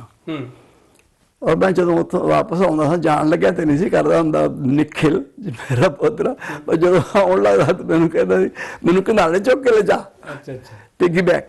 ਠੀਕ ਹੈ, ਮੈਂ ਉਹ ਕਿਨਾਰੇ ਚੁੱਕ ਕੇ ਲਿਆਉਂਦਾ ਸਾਂ, ਸਰੀਰ ਤਕੜਾ ਸੀ, ਲੈ ਆਉਂਦਾ ਸੀ ਉਸ ਵੇਲੇ ਤਾਂ ਹੁਣ ਨਹੀਂ। ਅੱਛਾ, ਤੇ ਦੇਖੋ ਮੇਰਾ ਛੋਟਾ ਲੜਕਾ ਉਹ ਵੀ ਲਾਗੇ ਹੀ ਰਹਿੰਦਾ ਹੈ, ਉਹਦਾ ਬੱਚਾ ਹੋਰ ਛੋਟਾ। ਮੈਂ ਉਹਨੂੰ ਸਕੂਲ ਸਕਾਲ ਤੇ ਲੈ ਕੇ ਘੱਟ ਹੀ ਗਿਆ ਜ਼ਰਾ, ਕਿਉਂਕਿ ਜਦੋਂ ਉਹ ਸਕੂਲ ਜਾਣ ਵਾਲਾ ਹੋਇਆ ਉਦੋਂ ਕਿ ਮੈਂ ਕਮਜ਼ੋਰ ਸਾਂ। ਤੇ ਬੱਚੇ ਨੇ ਮੇਰੇ ਨੇ ਉਸ ਛੋਟੇ ਨੇ ਆਖਿਆ ਆਪਣੇ ਘਰ ਵਾਲੇ ਨੂੰ ਵੀ ਮੈਨੂੰ ਜਿੰਨੇ ਕੁ ਪੈਸੇ ਮਿਲਦੇ ਨੇ ਨਹੀਂ ਇੰਨੇ 'ਚ ਗੁਜ਼ਾਰਾ ਕਰ ਲਾਂਗੇ, ਤੂੰ ਘਰ ਬੱਚੇ ਸਾਂਭ ਤੇ ਸਕੂਲ ਲੈ ਜਾਇਆ ਕਰ, ਤੇ ਤਾਂ ਕਿ ਮੇਰੇ ਪਿਓ ਨੂੰ ਵੀ ਸੁੱਖ ਹੋਏ ਤੇ ਉਮੀਦ ਮੈਂ ਵੀ ਆਖਾਂ ਵੀ ਚਲੋ ਮੇਰੇ ਬੱਚੇ ਠੀਕ ਤਰ੍ਹਾਂ। ਪਰ ਉਹ ਜਦੋਂ ਇੱਕ ਵਾਰ ਉਸ ਮੁੰਡੇ ਨੂੰ ਨਾ ਇੱਥੇ ਉਹ ਛੋਟਾ ਮੇਰੇ ਛੋਟੇ ਲੜਕੇ ਦਾ ਬੱਚਾ, ਉਹ ਛੋਟਾ ਜਿਹਾ ਸੀ ਅਜੇ ਕੋਈ 3 ਸਾਲ ਦਾ, ਗੱਲਾਂ ਬਾਤਾਂ ਕਰ ਲੈਂਦਾ ਸੀ। ਤੇ ਉਹਨੇ ਮੈਂ ਕਿਤਾਬ 'ਚ ਇਸ ਗੱਲ ਦਾ ਜ਼ਿਕਰ ਕੀਤਾ, ਇਹ ਬਕਾਇਦਾ ਹੋਈ ਗੱਲ ਹੈ। ਉਹਨੇ ਕਹਿੰਦਾ ਉਹਦੀ ਮਾਂ ਆਖਣ ਲੱਗੀ ਵੀ ਤੂੰ ਉੱਥੇ ਜਾਣਾ, ਉਹ ਮੇਰੇ ਕੋਲ ਕਾਗਜ਼ ਮੈਂ ਲਿਖਦਾ ਪੜ੍ਹਦਾ ਹਾਂ, ਮੈਨੂੰ ਸਾਨੂੰ ਕਾਗਜ਼ ਦੇ ਸਾਨੂੰ ਕੰਮ ਦਾ ਉਹਨੂੰ ਮੈਨੂੰ ਸਭ ਕੁਝ ਮੈਂ ਸਭ ਕੁਝ ਛੱਡ ਦਿੰਦਾ ਸਾਂ, ਫਿਰ ਉਹਨਾਂ ਨਾਲ ਲੱਗ ਪੈਂਦਾ ਸੀ। ਤੇ ਇੱਕ ਦਿਨ ਉਹ ਕਹਿਣ ਲੱਗੀ ਉਹਨੂੰ ਕਿਤੇ ਘਰ ਜਾ ਕੇ ਉਹਨੇ ਮੈਨੂੰ ਗੱਲ ਸੁਣਾਈ ਮੇਰੀ ਨੂੰਹ ਨੇ। ਮੈਂ ਇਹਨੂੰ ਆਖਿਆ ਵੀ ਦੇਖ ਤੁਸੀਂ ਜਾਣਾ ਆ ਆਪਣੇ ਪਿੱਤੀ ਨੂੰ, ਮੈਨੂੰ ਪਿੱਤੀ ਕਹਿੰਦੇ ਨੇ, ਪਿਤਾ ਜੀ ਦੀ ਥਾਂ ਤੇ ਪਿੱਤੀ ਕਹਿੰਦੇ, ਸ਼ਾਰਟਕਟ ਹੋ ਗਈ ਨਾ, ਸ਼ਾਰਟਕਟ ਹੋ ਗਿਆ, ਪਿਤਾ ਜੀ ਤੋਂ ਪਿੱਤੀ ਬਣ ਗਿਆ। ਹਾਂਜੀ, ਤੇ ਮੈਂ ਚਾਹੁੰਦਾ ਕਿ ਮੈਨੂੰ ਹਰ ਕੋਈ ਪਿੱਤੀ ਆ ਜਿਹੜੇ ਵੀ ਛੋਟੇ ਬੱਚੇ ਨੂੰ ਪਿੱਤੀ ਕਰ। ਉਹ ਉੱਥੇ ਜਾਣਾ ਤੇ ਉਹਨਾਂ ਨੂੰ ਤੂੰ ਇੱਧਰ ਲਾਉਣਾ ਉੱਧਰ ਲਾਉਣਾ, ਤੇ ਉਹ ਗੁੱਸੇ ਹੋਣਗੇ ਕਿਸੇ, ਤੇ ਉਹਨੂੰ ਜਵਾਬ ਸੀ ਉਹਦਾ ਵੀ old people never get angry. ਅੱਛਾ, ਉਹ ਮੁੰਡੇ ਦਾ ਜਵਾਬ ਸੀ ਕਿ old people never get angry. ਉਹ ਜਦੋਂ ਮੈਨੂੰ ਗੱਲ ਪਤਾ ਲੱਗੀ ਵੀ ਇਹ ਕਿੱਦਾਂ ਇਸਨੇ ਇੱਕ ਸੂਤਰ ਬਣਾ ਲਿਆ, ਇੱਕ ਫਾਰਮੂਲਾ ਬਣਾ ਲਿਆ, ਇੱਕ ਕੋਟੇਸ਼ਨ ਬਣਾ ਲਈ, ਆਪਣੇ ਦਿਮਾਗ 'ਚ ਇੱਕ ਵਿਸ਼ਵਾਸ ਬਿਠਾ ਲਿਆ ਕਿ ਬੁੱਢੇ ਆਦਮੀ ਐਂਗਰੀ ਨਹੀਂ ਹੁੰਦੇ। ਹਾਲਾਂਕਿ ਹੁੰਦੇ ਨੇ ਉਹ, ਪਰ ਉਹਦਾ ਕਿਉਂ? ਉਹ ਮੇਰੀ ਵਜ੍ਹਾ ਕਰਕੇ ਮੈਂ ਆਪਣੇ ਸਾਰੇ ਕੰਮ ਛੱਡ ਕੇ ਜੋ ਆਪਣੇ ਬੱਚਿਆਂ ਨੂੰ ਜ਼ਿਆਦਾ ਪਹਿਲ ਦੇਣਾ, ਤੁਸੀਂ ਡਿਵੋਟ ਆਪਣਾ ਟਾਈਮ ਜਿਹੜਾ ਸਾਰਾ ਉਹਦੇ ਲਈ ਕਰਦੇ। ਤੇ ਉਹਨੇ ਸੋਚਿਆ ਵੀ ਫਿਰ ਮੈਂ ਗੁੱਸੇ ਨਹੀਂ ਹੁੰਦਾ, ਕਈ ਉਹਨਾਂ ਨੇ ਖਰਾਬੀ ਕੀਤੀਆਂ, ਉਹ ਯਾਰ ਇੱਦਾਂ ਹੋ ਗਿਆ, ਇੱਦਾਂ ਮੇਰਾ ਕੋਈ ਪੈਨ ਮੋੜ ਦਿੱਤਾ, ਮੇਰੇ ਕੋਈ ਕਾਗਜ਼ ਖਰਾਬ ਕਰ ਦਿੱਤੇ। ਮੈਂ ਕਦੀ ਉਹਨੂੰ ਆਖਿਆ ਵੀ ਆਏ ਕੀਤਾ ਜੇ ਮੈਂ ਦੁਬਾਰਾ ਲਿਖ ਲਊ। ਚਲੋ ਅਸੀਂ ਚਲੋ ਇਹਦਾ ਪ੍ਰਭਾਵ ਦੀ ਗੱਲ ਮੁਕਾ ਲਵਾਂ ਪਹਿਲਾਂ। ਹਾਂਜੀ ਹਾਂਜੀ ਹਾਂਜੀ। ਤੇ ਜਿਸ ਬੱਚੇ ਦੇ ਦਿਲ 'ਚ ਹੁਣ ਬੈਠ ਗਿਆ old people never get angry. Hmm. उसने ओल्ड एज की इज्जत करना सीख ली। अच्छा, हाँ। ਜਿਹੜੇ ਬੱਚੇ ਆਪਣੇ Very good point ਹੈ। ਦਾਦਾ ਦਾਦੀਆਂ ਕੋਲ ਨਹੀਂ ਰਹਿੰਦੇ ਉਹ 올ਡ ਏਜ ਦੀ ਰਿਸਪੈਕਟ ਕਰਨਾ ਨਹੀਂ ਸਿੱਖ ਸਕਦੇ, ਜਾਂ ਸਾਰੇ ਨਹੀਂ, ਮੈਜੋਰਿਟੀ ਨਹੀਂ ਸਿੱਖੇਗੀ, ਥੋੜੇ ਜਿਹੇ ਸਿੱਖਣਗੇ, ਬਾਕੀ ਸਾਰੇ 올ਡ ਪੀਪਲ ਨੂੰ ਉੱਥੇ ਬਾਜ਼ਾਰ ਤੋਂ ਆ ਜਾਂਦੇ ਆ, ਕੋਈ ਕਿਸੇ ਨੂੰ ਮਖੌਲ ਕਰੇਗਾ, ਕੋਈ ਕਹੇਗਾ, ਉਹ ਉਹਨਾਂ ਦੀ ਬਹੁਤੀ ਰਿਸਪੈਕਟ ਨਹੀਂ ਕਰਨਗੇ, ਉਹਨਾਂ ਦਾ ਰਾਹ ਛੱਡ ਕੇ। ਮੇਰੇ ਬੱਚੇ ਮੇਰਾ ਖਿਆਲ ਹੈ ਜਿੱਥੇ ਵੀ ਜਾਣਗੇ ਉਹ ਇਹ ਸੋਚਣਗੇ ਭਈ ਸਾਡਾ ਪਿੱਤੀ ਸਾਡੇ ਨਾਲ ਹੈ, ਤੇ ਜਦੋਂ ਵੀ ਮੇਰੇ ਵਰਗਾ ਕੋਈ ਬੰਦਾ ਵੇਖਣਗੇ ਉਹਨਾਂ ਨੂੰ ਇਹ ਆਖਣਗੇ ਵੀ ਇਹ ਉਹਦੇ ਵਰਗਾ ਆ, ਇਹ ਬੁੱਢਾ ਆ, ਇਹ ਕਮਜ਼ੋਰ ਆ, ਇਹ ਰਿਸਪੈਕਟ ਦਾ ਹੱਕਦਾਰ ਆ, ਇਹ ਪਹਿਲ ਦਾ ਹੱਕਦਾਰ ਆ। ਇਸ ਤਰ੍ਹਾਂ ਸੋਚ ਕੇ ਚੱਲਣਗੇ ਮੇਰਾ ਖਿਆਲ ਹੈ ਘਰ। ਤੇ ਇਸ ਐਗਜ਼ਾਮਪਲ ਤੋਂ ਫਿਰ ਅਸੀਂ ਇਹ ਸਿੱਖ ਸਕਦੇ ਹਾਂ ਕਿ ਜਿਹੜਾ ਅਸੀਂ ਇਕੱਠ ਹੈ ਜਿਹੜੇ ਪਰਿਵਾਰ ਦਾ, ਤੇ ਜਿਹਦੇ ਵਿੱਚ ਇਹ ਜਿਹੜੀ ਲੈਂਗੁਏਜ ਹੈ ਜਿਹੜੀ ਤੁਸੀਂ ਕਹੀ ਹੈ ਵੀ ਉਹ ਸਿੱਖਦੇ ਨੇ, ਤੇ ਉਹਦੇ ਵਿੱਚੋਂ ਇਹ ਵੀ ਤਾਂ ਪੈਦਾ ਹੋਏਗਾ ਵੀ ਆਉਣ ਵਾਲਾ ਜਿਹੜਾ ਸਮਾਂ ਉਹ ਇੱਕ ਸਾਨੂੰ ਭਵਿੱਖ ਹੈ ਜਿਹੜਾ ਉਹ ਹਰਿਆ ਭਰਿਆ ਨਜ਼ਰ ਆਏਗਾ। ਬਿਲਕੁਲ। ਅਸੀਂ ਆਪਣੀ ਨੈਕਸਟ ਜਨਰੇਸ਼ਨ ਤੋਂ ਜਿਹੜੇ ਵੀ ਸਾਡੀਆਂ ਆਉਣੀ ਹੁੰਦੀ ਹੈ, ਸਾਡੀ ਅਗਲੀ ਪੀੜ੍ਹੀ, ਉਹ ਤੇ ਬੜੀਆਂ ਆਸਾਂ ਹੁੰਦੀਆਂ ਨੇ ਸਾਨੂੰ ਜੀ। ਅਸੀਂ ਕਹਿੰਦੇ ਕਿ ਉਹ ਸਾਡਾ ਸਮੁੱਚੀ ਮਨੁੱਖਤਾ ਦਾ ਵੀ ਭਵਿੱਖ ਹਨ ਜੀ। ਤੇ ਜਦੋਂ ਅਸੀਂ ਮਨੁੱਖਤਾ ਦੇ ਭਵਿੱਖ ਦੇ ਜਿਹੜੇ ਜ਼ਿੰਮੇਦਾਰ ਹਨ ਉਹਨਾਂ ਦੇ ਮਨ ਵਿੱਚ ਲਾਈਫ ਵਾਸਤੇ, ਜੀਵਨ ਵਾਸਤੇ ਇੱਕ ਪਿਆਰ ਜਿਹਾ, ਇੱਕ ਸਤਿਕਾਰ ਜਿਹਾ ਪੈਦਾ ਕਰ ਲਿਆ, ਉਦੋਂ ਹੀ ਸਮਝਦੇ ਹਾਂ ਕਿ ਅਸੀਂ ਆਉਣ ਵਾਲੇ ਭਵਿੱਖ ਨੂੰ ਵਧੇਰੇ ਖੁਸ਼ ਔਰ ਰੌਸ਼ਨ ਬਣਾ ਲਿਆ ਹੈ। ਜਿਹੜੀ ਤੁਸੀਂ ਕਿਤਾਬ ਲਿਖੀ, ਜਿਹੜੀ ਪ੍ਰਸ਼ੰਸਾ ਦੀ ਗੱਲ ਕੀਤੀ, ਪ੍ਰਸ਼ੰਸਾ ਦੀ ਭਾਲ ਵਿੱਚ, ਜਦੋਂ ਇਹ ਪ੍ਰਸ਼ੰਸਾ ਅਸੀਂ ਕਈ ਕਿਸਮ ਦੀ ਕਰ ਸਕਦੇ ਹਾਂ ਵੀ ਅਸੀਂ ਕਿਸੇ ਦੀ ਪ੍ਰਸ਼ੰਸਾ ਕਰਦੇ ਹਾਂ। ਇਹ ਪ੍ਰਸ਼ੰਸਾ ਨਹੀਂ, ਇਹ ਲਫ਼ਜ਼ ਹੈ ਪ੍ਰਸੰਨਤਾ। ਪ੍ਰਸੰਨਤਾ ਦੀ ਭਾਵਨਾ। ਹਾਂ, ਇਹ ਪ੍ਰਸੰਨਤਾ ਦੀ ਭਾਵਨਾ। ਅੱਛਾ, ਚਲੋ, ਤੇ ਇਹ ਮੈਂ ਮਾਫੀ ਮੰਗਦਾ ਇਸ ਚੀਜ਼ ਦੀ। ਜੀ ਚਲੋ, ਜਿਹੜੀ ਅਸੀਂ ਮਤਲਬ ਸਮਝ ਤੁਹਾਡਾ ਇਹੋ ਹੀ ਸੀ। ਹਾਂਜੀ, ਜਿਹੜੀ ਮੈਂ ਪ੍ਰਸ਼ੰਸਾ ਤਾਂ ਮੇਰੇ ਖਿਆਲ ਨਿਕਲ ਗਈ, ਜਿਹੜੀ ਪ੍ਰਸ਼ੰਸਾ ਦੀ ਮੈਂ ਗੱਲ ਜਿਹੜੀ ਕਰਨੀ ਚਾਹਨਾ ਕਿ ਕਿਸੇ ਦੀ ਅਸੀਂ ਪ੍ਰਸ਼ੰਸਾ ਕਰਦੇ ਹਾਂ, ਉਹਦੇ ਵਿੱਚ ਇੱਕ ਲੇਖ ਵੀ ਹੈਗਾ ਪ੍ਰਸ਼ੰਸਾ ਅਤੇ ਪ੍ਰਸੰਨਤਾ। ਪ੍ਰਸੰਨਤਾ ਉਹ ਹੈ ਲੇਖ ਦੇ। ਜਿਹੜੀ ਅਸੀਂ ਇਸੀ ਗੱਲ ਲੈਂਦੇ ਆ, ਤੇ ਮੈਂ ਜੇ ਤੁਹਾਡੀ ਥੋੜੀ ਜਿਹੀ ਸੋਚ ਬਹੁਤ ਪਿੱਛੇ ਲੈ ਜਾਵਾਂ, ਗੁਰਬਖਸ਼ ਸਿੰਘ ਪ੍ਰੀਤਲੜੀ ਹੋਰਾਂ ਨੇ ਇੱਕ ਗੱਲ ਲਿਖੀ ਸੀ ਵੀ ਖੁਸ਼ੀ ਕੀ ਹੈ, ਵੀ ਖੁਸ਼ੀ ਜਿਹੜੀ ਆ ਵੀ ਉਹ ਕਿੰਨੇ ਪ੍ਰਕਾਰ ਦੀ ਹੋ ਸਕਦੀ ਹੈ। ਉਹ ਪਰਿਵਾਰਕ ਖੁਸ਼ੀ ਵੀ ਹੋ ਸਕਦੀ ਆ, ਉਹ ਕੋਈ ਬਾਹਰ ਸਾਨੂੰ ਇੱਜ਼ਤ ਮਾਣ ਮਿਲਦਾ ਉਸ ਦੀ ਵੀ ਖੁਸ਼ੀ ਹੋ ਸਕਦੀ ਹੈ, ਤੁਸੀਂ ਡਿਗਰੀ ਕੀਤੀ ਹੈ, ਤੁਸੀਂ ਪੜ੍ਹਾਈ ਕੀਤੀ ਹੈ, ਉਹ ਵੀ ਖੁਸ਼ੀ ਹੋ ਸਕਦੀ ਹੈ, ਵਿਆਹ ਦੀ ਵੀ ਖੁਸ਼ੀ ਹੋ ਸਕਦੀ ਹੈ। ਖੁਸ਼ੀਆਂ ਕਈ ਤਰ੍ਹਾਂ ਦੀਆਂ ਹੈਗੀਆਂ, ਪਰ ਜਿਹੜੀ ਅਸੀਂ ਪਰਿਵਾਰਕ ਤੌਰ ਤੇ ਗੱਲ ਕਰਦੇ, ਕਿਉਂਕਿ ਜਿਹੜਾ ਸਾਡੀ ਥੀਮ ਹੈ ਉਹ ਹੈਗੀ ਘਰ ਸੁੱਖ ਵਸਿਆ, ਅਸੀਂ ਉਸ ਥੀਮ ਤੇ ਗੱਲ ਕਰਨੀ ਚਾਹੁੰਦੇ ਆ। ਤੇ ਜਿਹੜੀ ਪ੍ਰਸ਼ੰਸਾ ਜਾਂ ਜਿਹੜੀ ਤੁਸੀਂ ਪ੍ਰਸ਼ੰਸਾ ਦੀ ਗੱਲ ਕਰਦੇ ਆ, ਤੇ ਤੁਸੀਂ ਇੰਨਾ ਕੁਝ ਹੱਲੇ ਵੀ ਲਿਖੀ ਜਾ ਰਹੇ ਹੋ। ਤੁਸੀਂ ਤਾਂ ਕਹਿ ਰਹੇ ਹੋ ਵੀ ਮੈਂ ਬੁੱਢਾ ਹੋ ਗਿਆ, ਮੈਂ ਤਾਂ ਨਹੀਂ ਕਹਿੰਦਾ, ਕਿਉਂਕਿ ਤੁਹਾਡਾ ਜਿਹੜਾ ਤੁਹਾਡਾ ਦਿਮਾਗ ਹੈ ਉਹ ਇਤਨਾ ਸ਼ਾਰਪ ਹੈ ਹੱਲੇ, ਜਿਸ ਦੀ ਕੋਈ ਤੁਸੀਂ ਇਹ ਹੱਲੇ ਤੱਕ ਲਿਖੀ ਜਾ ਰਹੇ ਹੋ। ਕਿਉਂਕਿ ਮੈਂ ਤਾਂ ਚਾਹਾਂ ਕਿ ਤੁਸੀਂ ਹੱਲੇ ਖਰੇ ਕਿੰਨੇ ਸਾਲ ਲਿਖਦੇ ਜਾਓ, ਪਰ ਇਹ ਹੈਗੀ ਵੀ ਜਿਹੜੀ ਉਹ ਪ੍ਰਸ਼ੰਸਾ ਹੈ ਪਰਿਵਾਰਕ ਦੇ ਵਿੱਚ, ਉਹ ਕਿਸ ਤਰ੍ਹਾਂ ਅਸੀਂ ਉਹਨੂੰ ਅਨੁਭਵ ਕਰ ਸਕਦੇ, ਕਿਸ ਤਰ੍ਹਾਂ ਉਹ ਪਰਿਵਾਰ ਦੇ ਵਿੱਚ ਲਿਆਂਦੀ ਜਾ ਸਕਦੀ ਹੈ, ਔਰ ਕਿਸ ਤਰ੍ਹਾਂ ਪਰਿਵਾਰ ਉਹ ਖੁਸ਼ੀ ਰਹਿ ਸਕਦਾ। ਆ ਪ੍ਰਸੰਨਤਾ ਦੀ ਭਾਲ ਇਸੇ ਕਰਕੇ ਨਾ ਮੈਂ ਕਹਿੰਦਾ ਵੀ ਲੋਕ ਪੜ੍ਹਨ। ਮੈਂ ਪਹਿਲਾਂ ਤੇ ਪ੍ਰਸੰਨਤਾ ਦੀਆਂ ਬਹੁਤੀਆਂ ਕਿਸਮਾਂ ਨਹੀਂ ਕਰੂੰਗਾ। ਅੱਛਾ ਜੀ। ਜਿਹੜੀ ਪ੍ਰਾਪਤੀਆਂ ਦੀ ਪ੍ਰਸੰਨਤਾ ਹੈ ਜੀ, ਉਹ ਮੇਰਾ ਖਿਆਲ ਹੈ ਵੀ ਇਹੋ ਜਿਹੀ ਪ੍ਰਸੰਨਤਾ ਹੈ ਜਿਹਦੇ ਪਿੱਛੇ ਅਪ੍ਰਾਪਤੀਆਂ ਦਾ ਡਰ ਖਲੋਤਾ ਹੁੰਦਾ ਹੈ। ਅੱਛਾ ਜੀ, ਠੀਕ ਹੈ। ਇੱਕ ਉਹ ਪ੍ਰਸੰਨਤਾ ਹੈ ਵੀ ਜੇ ਮੈਨੂੰ ਇਹ ਨਾ ਹੁੰਦਾ, ਜਿਹੜੇ ਓਲੰਪਿਕ ਗੇਮਸ ਦੇ ਵਿੱਚ ਜਿਹੜਾ ਕੋਈ ਬੰਦਾ, ਮੈਂ ਉਹਦੇ 'ਚ ਇੱਕ ਜ਼ਿਕਰ ਵੀ ਕੀਤਾ, ਜਿਹੜਾ ਕੋਈ ਬੰਦਾ ਫਸਟ ਆਉਂਦਾ ਆ ਉਹ ਬੜਾ ਖੁਸ਼ ਹੋਏਗਾ, ਗੋਲਡ ਮੈਡਲ ਮਿਲੇਗਾ ਓਲੰਪਿਕ ਗੇਮ 'ਚ, ਉਹਨੂੰ ਗੋਲਡ ਮੈਡਲ ਮਿਲੇਗਾ, ਬੜਾ ਖੁਸ਼ ਆ। ਮਗਰ ਉਸ ਦੇ ਪਿੱਛੇ ਇੱਕ ਭੈ ਵੀ ਸੀ ਜਿਹਦੇ ਵਾਸਤੇ ਉਹ ਬੜੀ ਸਟਰਗਲ ਕੋਸ਼ਿਸ਼ ਕਰਦਾ ਰਿਹਾ, ਉਹ ਕੰਮ 'ਚ ਲੱਗਾ ਰਿਹਾ, ਉਸ 'ਚ ਪਾ ਲਿਆ ਉਹਨੇ। ਜੇ ਕਿਤੇ ਉੱਥੇ ਫੇਲ ਹੋ ਜਾਂਦਾ ਬੜਾ ਉਦਾਸ ਵੀ ਹੁੰਦਾ। ਫਿਰ ਉਹ 'ਚ ਇੱਕ ਮਿਸਾਲ ਦਿੱਤੀ ਮੈਂ ਵੀ, ਮਾਂ ਹੈ ਉਹ ਆਪਣੇ ਬੱਚੇ ਨੂੰ ਤੁਰਨਾ, ਉਹਨੇ ਆਪ ਤਾਂ ਨਹੀਂ ਸਿਖਾਉਂਦੀ ਉਹ, ਪਰ ਇੱਕ ਦਿਨ ਬੱਚਾ ਹੀ ਆਪਣਾ ਉਹ ਪਹਿਲਾਂ ਖੜਾ ਹੋਣਾ ਸਿੱਖਿਆ ਸੀ, ਤੇ ਖੜਾ ਹੁੰਦਾ ਸਿੱਖਿਆ। ਇੱਕ ਦਿਨ ਉਹਨੇ ਮਾਂ ਉੱਥੇ ਬੈਠੀ ਸੀ ਤੇ ਉਹਨੇ ਕਦਮ ਪੁੱਟ ਕੇ ਇੱਕ ਤੇ ਉਹ ਮਾਂ ਵੱਲ ਨੂੰ ਪੁੱਟ ਲਿਆ, ਤੇ ਉਹ ਜਦੋਂ ਮਾਲ ਨੂੰ ਇੱਕ ਕਦਮ ਪੁੱਟਿਆ ਤੇ ਮਾਂ ਦੀਆਂ ਬਾਹਾਂ ਫੈਲ ਗਈਆਂ ਵੀ ਇਹ ਡਿੱਗ ਨਾ ਪੈ ਕਿਤੇ। ਉਹਨੇ ਨੂੰ ਫੜ ਕੇ ਗਲੇ ਲਗਾ ਲਿਆ। ਜਿਹੜੀ ਉਹ ਖੁਸ਼ੀ ਹੈ ਨਾ, ਇੱਕ ਉਹ ਪ੍ਰਸੰਨਤਾ, ਉਹਨੂੰ ਮੈਂ ਅਸਲ ਵਿੱਚ ਮਨੁੱਖੀ ਪ੍ਰਸੰਨਤਾ ਸਮਝਣਾ, ਉਹ ਪ੍ਰਾਪਤੀ ਪ੍ਰਸੰਨਤਾ ਨਹੀਂ ਹੈ। ਠੀਕ ਹੈ ਜੀ। ਮਨੁੱਖ ਦੇ ਹਿਰਦੇ ਵਿੱਚ ਇੱਕ ਆਪਣੀ ਮੈਂ ਤਾਂ ਇਹਨੂੰ ਨਾ ਧਾਰਮਿਕ ਜਿਹੜੀ ਅਸੀਂ ਕਹਿੰਦੇ ਆ ਨਾ ਵੀ ਕੋਈ ਪ੍ਰਸੰਨਤਾ ਕਿਹੋ ਜਿਹੀ ਹੁੰਦੀ ਆ ਜਿਹਨੂੰ ਅਸੀਂ ਮਹਾਨੰਦ ਕਹਿੰਦੇ ਆ, ਮੇਰੇ ਖਿਆਲ ਵਿੱਚ ਇਹੋ ਜਿਹਾ ਕੋਈ ਮਹਾਨੰਦ ਨਹੀਂ ਹੈ। ਜਿੰਨੀ ਵੀ ਜੋ ਕੁਝ ਮਨੁੱਖ ਨਾਲ ਇੱਥੇ ਬੀਤਦੀ ਹੈ ਉਹ ਸਾਰਾ ਕੁਝ ਦੁਨਿਆਵੀ ਹੈ ਜੀ। ਕੁਛ ਇਹੋ ਜਿਹਾ ਨਹੀਂ ਜਿਹੜਾ ਉੱਤੋਂ ਕੋਈ ਇਹਦੇ ਨਾਲ ਆ ਰਿਹਾ।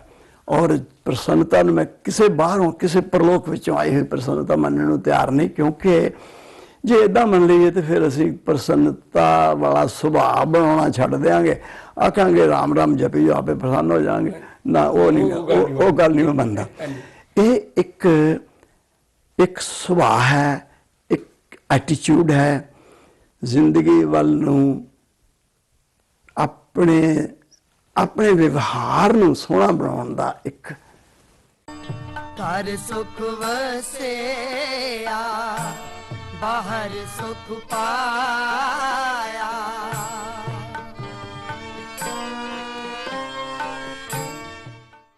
ਜਿਹੜੀ ਪਰ ਤੁਸੀਂ ਕਿਤਾਬ ਸੁੰਦਰਤਾ ਤੇ ਆਨੰਦ ਲਿਖੀ ਹੈ, ਪਰ ਉਹ ਆਨੰਦ ਜਿਹੜੀ ਆਨੰਦ ਤੱਕ ਪਹੁੰਚਣ ਵਾਲੀ ਗੱਲ ਜਿਹੜੀ ਹੁਣੇ ਤੁਸੀਂ ਮੈਂ ਤੁਹਾਡੀ ਗੱਲ ਦੇ ਵਿੱਚੋਂ ਲੈਣਾ ਵੀ ਜਿਹੜੀ ਜੇ ਪ੍ਰਸੰਨਤਾ ਜੇ ਉਹ ਜਿਹੜੀ ਆਖਰ ਮੰਜ਼ਿਲ ਹੈ, ਜੇ ਆਨੰਦ ਜਿਹੜੀ ਜਿਹਨੂੰ ਅਸੀਂ ਜੇ ਕੋਈ ਕਹੀਏ ਵੀ ਮੈਂ ਜੀ ਸੰਤੁਸ਼ਟ ਹਾਂ, ਮੈਂ ਜੀ ਸੰਤੋਖ ਆ ਗਿਆ, ਮੈਨੂੰ ਆਹ ਗੱਲ ਹੋਈ, ਮੈਂ ਜੀ ਹੁਣ ਏਦਾਂ ਆ ਵੀ ਕੋਈ ਮੇਰੀ ਕਿਸੇ ਚੀਜ਼ ਦੀ ਮੈਨੂੰ ਲੋੜ ਹੀ ਨਹੀਂ ਵੀ ਮੈਂ ਸੰਤੁਸ਼ਟ ਹਾਂ। ਉਹ ਜਿਹੜੀ ਚੀਜ਼ ਹੈ ਜੇ ਉਹ ਪ੍ਰਸੰਨਤਾ ਤੋਂ ਸ਼ੁਰੂ ਹੁੰਦੀ ਹੈ ਤੇ ਉਹ ਸਟੇਜ ਜਿਹੜੀ ਹੈ ਉਹ ਕਦੋਂ ਮਿਲੇਗੀ, ਕਿੱਦਾਂ ਪਹੁੰਚਦਾ ਉੱਥੇ, ਤੇ ਫਿਰ ਪ੍ਰਸੰਨਤਾ ਦੀ ਭਾਲ ਜਿਹੜੀ ਤੁਸੀਂ ਕਹਿੰਦੇ ਆ ਜਾਂ ਪ੍ਰਸੰਨਤਾ ਦੀ ਭਾਲ ਜਿਹੜੀ ਕਹਿੰਦੇ ਆ, ਤੇ ਉਹ ਜਿਹੜਾ ਰੂਟ ਹੈ ਉਹ ਫਿਰ ਇੱਥੋਂ ਸ਼ੁਰੂ ਹੁੰਦਾ ਜਿਹੜੀ ਤੁਸੀਂ ਗੱਲ ਕੀਤੀ। ਉਹ ਮੈਨੂੰ ਇਹ ਲੱਗਦਾ ਜੀ ਵੀ ਮੈਂ ਇਹਨਾਂ ਸਾਰੀਆਂ ਚੀਜ਼ਾਂ ਨੂੰ ਪਰਿਵਾਰ ਨਾਲ ਜੋੜਦਾ ਜੀ। ਪਰਿਵਾਰ ਵਿੱਚ ਤੁਸੀਂ ਵੇਖੋ ਕਿ ਮਾਤਾ ਪਿਤਾ ਬੱਚੇ ਲੜੀ ਜਾਂਦੇ ਨੇ, ਜੇ ਉਹਨਾਂ 'ਚ ਆਰਗੂਮੈਂਟ ਹੋਈ ਜਾਂਦੀ ਹੈ, ਜੇ ਬੱਚੇ ਬਹੁਤੇ ਖੁਸ਼ ਨਹੀਂ ਹੋਣਗੇ। ਉਹ ਜ਼ਿੰਦਗੀ ਨਾਲ ਇੱਕ ਸੋਹਣਾ ਜਿਹਾ ਸਤਿਕਾਰਯੋਗ ਜਿਹਾ ਸੰਬੰਧ ਪੈਦਾ ਨਹੀਂ ਕਰ ਸਕਣਗੇ। ਤੇ ਜੇ ਬੱਚਿਆਂ ਦੇ ਲਾਗੇ ਜਿਹੜੇ ਵੱਡੇ ਰਹਿੰਦੇ ਨੇ ਉਹ ਇੱਕ ਦੂਜੇ ਦੀ ਇੱਜ਼ਤ ਨਾਲ ਬੋਲਦੇ ਨੇ, ਤੇ ਮੇਰਾ ਖਿਆਲ ਆ ਉਹ ਬੱਚੇ ਉਸ ਵਕਤ ਤੋਂ ਹੀ ਇੱਕ ਇਹੋ ਜਿਹਾ ਜੀਵਨ, ਇਹੋ ਜਿਹਾ ਇੱਕ ਮਨ ਉਸਾਰੀ ਜਾਂਦੇ ਨੇ। ਇਸ ਜ਼ਿੰਦਗੀ ਨੂੰ ਜੀਣੇ, ਇਹ ਜਿਹੜੀ ਧਰਤੀ ਹੈ ਨਾ, ਇਹ ਕਰਮਖੰਡ ਹੈ। ਇਸ ਕਰਮਖੰਡ ਉੱਤੇ ਜਿਹੜੇ ਅਸੀਂ ਕਰਮ ਕਰਨੇ ਆ ਨਾ, ਉਹ ਸਾਡੇ ਮਨ ਨੂੰ ਪ੍ਰਭਾਵਿਤ ਕਰਦੇ ਨੇ, ਉਹ ਸਾਡੇ ਮਨ ਨੂੰ ਬਣਾਉਂਦੇ ਹਨ। ਸੁਰਤ, ਮਤ, ਮਨ, ਬੁੱਧ ਘੜਦੇ ਹਨ ਸਾਡੇ ਜੀ। ਤੇ ਉਸ ਘਾੜਤ ਵਿੱਚੋਂ ਜਿੱਦਾਂ ਦੀ ਉਹ ਘਾੜਤ ਹੋਏਗੀ ਉੱਦਾਂ ਦਾ ਇਨਸਾਨ ਬਣ ਜਾਏਗਾ। ਔਰ ਇਹ ਘਾੜਤ ਦੀ ਬੁਨਿਆਦ ਪਰਿਵਾਰ 'ਚ ਰੱਖੀ ਜਾਂਦੀ ਹੈ। ਜਦੋਂ ਅਸੀਂ ਕਹਿ ਰਹੇ ਹਾਂ ਘਰ ਸੁੱਖ ਵਸਿਆ, ਤਾਂ ਘਰ ਜਿਹੜਾ ਸੁਖੀ ਵਸ ਰਿਹਾ, ਜਿਹੜਾ ਖੁਸ਼ ਵਸ ਰਿਹਾ। ਮੇਰੇ ਇੱਕ ਰਿਸ਼ਤੇਦਾਰ ਜਿਹਦੇ ਰਿਸ਼ਤੇਦਾਰ ਇੱਥੇ ਆਏ ਸਨ ਦਿੱਲੀ ਤੋਂ, ਤੇ ਉਹ ਬੜੇ ਹੈਰਾਨ ਹੋਏ ਕਿ ਪਤਾ ਨਹੀਂ ਕਿੱਦਾਂ ਦਾ ਘਰ ਹੈ। ਮੇਰੇ ਇਸ ਘਰ ਵਿੱਚ 3 ਲੜਕੇ ਹਨ ਜੀ, ਮੁੰਡੇ ਰਹਿੰਦੇ ਹਨ, 3 ਆ ਸਮਝੋ। 2 ਤੇ ਮੇਰੇ ਬੱਚੇ ਹਨ ਜੀ, ਇੱਕ ਮੇਰੇ ਛੋਟੇ ਭਰਾ ਦਾ ਬੱਚਾ ਹੈ। ਮੇਰਾ ਛੋਟਾ ਭਰਾ ਤੇ ਜ਼ਿੰਦਗੀ 'ਚ ਇਸ ਧਰਤੀ ਉੱਤੇ ਨਹੀਂ ਹੁਣ ਜੀ, ਉਹਨਾਂ ਦਾ ਕੁਛ ਗੜਬੜ ਹੋ ਗਈ, ਚਲੇ ਗਏ। ਮਾਂ ਪੁੱਤ ਉਹ ਦੋਵੇਂ ਮੀਆਂ ਬੀਵੀ 4-5 ਸਾਲ ਬਾਅਦ ਉਹ ਮੇਰੇ ਛੋਟੇ ਭਰਾ ਦੇ ਘਰੋਂ, ਜਿਹਨੂੰ ਮੈਂ ਹਮੇਸ਼ਾ ਬੇਟਾ ਜੀ ਕਹਿ ਕੇ ਬੁਲਾਉਂਦਾ ਰਿਹਾ, ਉਹ ਵੀ ਚਲਾਣਾ ਕਰ ਗਈ ਕੈਂਸਰ ਦੇ ਰੋਗ ਨਾਲ। ਉਹ ਵੀ ਹੁਣ ਮੇਰੇ ਸ਼ੁਰੂ ਤੋਂ ਮੇਰੇ ਪਰਿਵਾਰ ਦਾ ਹਿੱਸਾ ਹੈ। ਤੇ ਜੀ ਉਹ ਆਮ ਤੌਰ 'ਤੇ ਇੱਥੇ ਮੇਰੇ ਕੋਲ ਆਉਂਦਾ, ਬੇਜ਼ਿੰਗ ਸਟਾਕ ਰਹਿੰਦਾ। ਤੇ ਉਹਦੇ ਜਿਹੜੇ ਸਸੁਰਾਲ ਵਾਲੇ ਸਨ ਉਹ ਇੱਥੇ ਆਏ, ਤੇ ਉਹ ਇਸ ਗੱਲੋਂ ਬੜਾ ਹੈਰਾਨ, ਦਿੱਲੀ ਵਿੱਚੋਂ ਉਹਨਾਂ ਦੀ ਜਿਹੜੀ ਸਾਡੀ ਉਹ ਕੁੜਮਣੀ ਬਣੀ ਹੋਈ ਨਾ, ਜਿਹੜੀ ਨੂੰਹ ਦੀ ਮਾਂ ਹੈ, ਉਸ ਦੀ ਭੈਣ ਆਈ ਸੀ। ਉਹਦੇ ਘਰ ਵੀ ਮੈਂ ਗਿਆ ਦਿੱਲੀ ਇੱਕ ਵਾਰ। ਅੱਛੇ ਕਾਰੋਬਾਰ ਵਾਲੇ ਤੇ ਚੰਗੇ ਪੜ੍ਹੇ ਲਿਖੇ ਲੋਕ। ਪਰ ਉਹ ਇਹ ਗੱਲ ਵੇਖ ਕੇ ਇੱਥੇ ਹੈਰਾਨ ਹੋਈ ਕਿ ਇਸ ਘਰ ਦਾ ਹਰ ਆਦਮੀ ਜੀ ਆਪਣੇ ਘਰ ਵਾਲੇ ਨੂੰ ਜੀ ਕਰਕੇ ਬੁਲਾਉਂਦਾ ਹੈ ਜੀ। ਕਿਉਂ? ਇਸ ਕਰਕੇ ਕਿ ਮੈਂ ਕਦੀ ਆਪਣੇ ਬੱਚਿਆਂ ਦੇ ਮਾਤਾ ਜੀ ਨੂੰ ਜੀ ਤੋਂ ਸਵਾ ਬੁਲਾਇਆ ਹੀ ਨਹੀਂ। ਤੁਹਾਡੇ ਨਾਲ ਵੀ ਜ਼ਿਕਰ ਕਰਾਂਗਾ ਉਹਨਾਂ ਦਾ, ਤੇ ਉਹਨਾਂ ਨਾਲ ਜੀ ਸ਼ਬਦ ਜੋੜ ਕੇ ਹੀ ਕਰਾਂਗਾ ਜੀ, ਇਹ ਮੇਰੇ ਸੁਭਾਅ ਸ਼ਾਮਲ ਹੈ ਕਰ। ਬਿਲਕੁਲ। ਤੇ ਉਹ ਮੇਰੇ ਬੱਚਿਆਂ ਨੇ ਸਾਰਿਆਂ ਨੇ ਵੀ ਅਪਣਾਈ ਹੋਈ ਹੈ ਕਿ ਅਸੀਂ ਕਿਉਂ ਤੂੰ ਆਖੀਏ ਤੇ ਉਹਦੇ ਕੋਲੋਂ ਜੀ ਦੀ ਆਸ ਕਰੀਏ। ਮੇਰਾ ਖਿਆਲ ਹੈ ਵੀ ਇਹੋ ਜਿਹੀਆਂ ਸਾਰੀਆਂ ਗੱਲਾਂ ਰਲ ਮਿਲ ਕੇ ਇੱਕ ਮਾਹੌਲ ਇਹੋ ਜਿਹਾ ਬਣਦਾ ਹੈ ਜਿਸ ਨਾਲ ਇੱਜ਼ਤ ਕਰਨ ਦੀ ਜਾਂਚ ਆਉਂਦੀ ਹੈ। ਔਰ ਜਿਸ ਆਦਮੀ, ਮੈਨੂੰ ਇਉਂ ਲੱਗਦਾ ਹੈ ਕਿ ਜਿਹੜਾ ਪਿਆਰ ਹੈ ਨਾ, ਪਿਆਰ ਨਾਲੋਂ ਇੱਜ਼ਤ ਜ਼ਿਆਦਾ ਕੀਮਤੀ ਚੀਜ਼ ਹੈ। ਪਿਆਰ ਤੇ ਪਸ਼ੂ ਵੀ ਕਰਦੇ ਆ, ਔਰ ਪਿਆਰ ਨੂੰ ਅਸੀਂ, ਮੇਰਾ ਖਿਆਲ ਹੈ ਸਭ ਤੋਂ ਪਹਿਲਾਂ ਇਹਦੀ ਜੜ ਵਿੱਚ ਕਾਮ ਹੈ।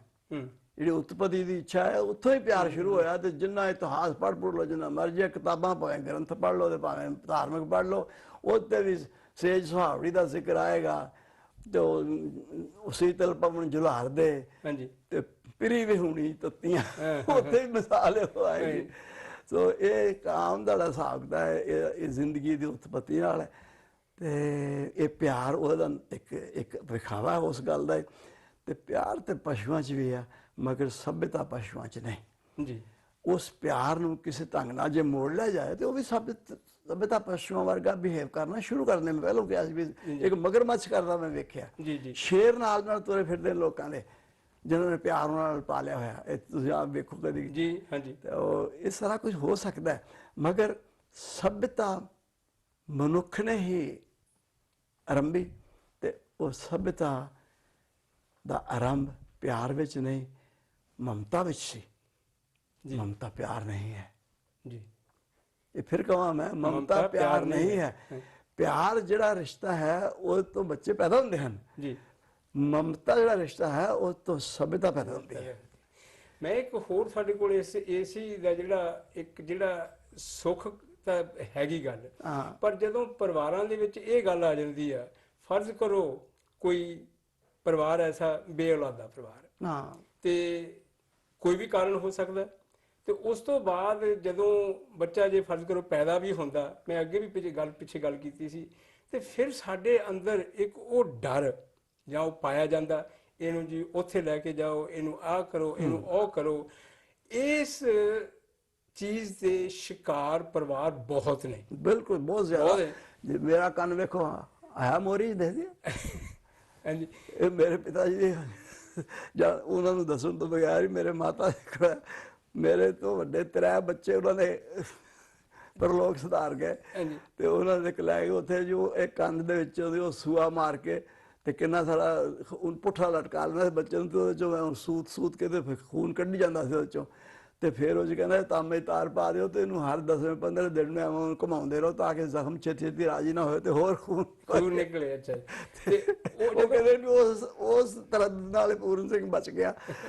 ਤੇ ਮੇਰਾ ਖਿਆਲ ਹੈ ਵੀ ਇਹ ਗੱਲਾਂ ਹੁੰਦੀਆਂ ਨੇ, ਅਸੀਂ ਕਰਦੇ ਆ ਨਾ। ਪਰ ਦੇਖੋ ਨਾ, ਜਦੋਂ ਅਸੀਂ ਇਹ ਗੱਲ ਕਹਿੰਦੇ ਆ ਕਿ ਬੰਦਾ ਹਵਾਵਾਂ ਤੋਂ ਡਰਦਾ, ਬੰਦਾ ਖਲਾਵਾਂ ਤੋਂ ਡਰਦਾ, ਇਹ ਨੇਕੀ ਕਿਆਸਾਂ ਖੁਦਾਵਾਂ ਤੋਂ ਡਰਦਾ, ਹਾਂਜੀ, ਇਹ ਇੰਨਾ ਕੁਛ ਮੜੀਆਂ ਮਸਾਣਾ ਤੇ ਫਲਾਨਾ ਢੀਂਗੜਾ ਜੋ ਕੁਛ ਉਹ ਚੀਜ਼ਾਂ ਤੋਂ। ਪਰ ਜਦੋਂ ਅਸੀਂ ਧਾਰਮਿਕ ਗੱਲ ਲੈਂਦੇ ਹਾਂ, ਉਹਨਾਂ ਤੋਂ ਸਾਨੂੰ ਕਿਹਾ ਸੀ ਵੀ ਤੁਸੀਂ ਡਰਦੇ ਕਿਉਂ, ਇਹ ਇਧਰ ਪਾਸੇ ਨਾ ਜਾਓ।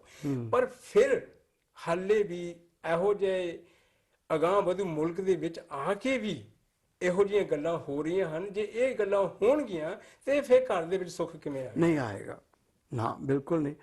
ਅਸੀਂ ਕਿਸੇ ਵੀ ਚੇਂਜ ਨੂੰ, ਪਰਿਵਾਰ ਨੂੰ ਜਿਸ ਤਰ੍ਹਾਂ ਦਾ ਪਰਿਵਾਰ ਹੋਣਾ ਚਾਹੀਦਾ ਹੈ, ਮੇਰਾ ਖਿਆਲ ਹੈ ਜਿਸ ਤਰ੍ਹਾਂ ਦੇ ਪਸ਼ੂਆਂ ਵਿੱਚ ਪਰਿਵਾਰ ਸਨ, ਮਨੁੱਖੀ ਪਰਿਵਾਰ ਉਸ ਤੋਂ ਠਾਹ ਨੂੰ ਗਏ ਹਨ। ਸਾਡੀ ਸਭਿਅਤਾ ਜਿਹੜੀ ਹੈ ਨਾ, ਜਿੰਨੀ ਸਭਿਅਤਾ, ਤੁਸੀਂ ਸਭਿਅਤਾ ਇੱਕ ਮੈਂ ਲਿਖੀ ਹੋਈ ਹੈ ਕਿਤਾਬ, ਇੱਕ ਸਭਿਅਤਾ ਤੇ ਸੱਭਿਆਚਾਰ, ਤੇ ਹੋਰ ਸਾਰੀਆਂ ਕਈ ਕਿਤਾਬਾਂ ਜਿਹਦਾ ਜ਼ਿਕਰ ਆਉਂਦਾ ਰਹਿੰਦਾ।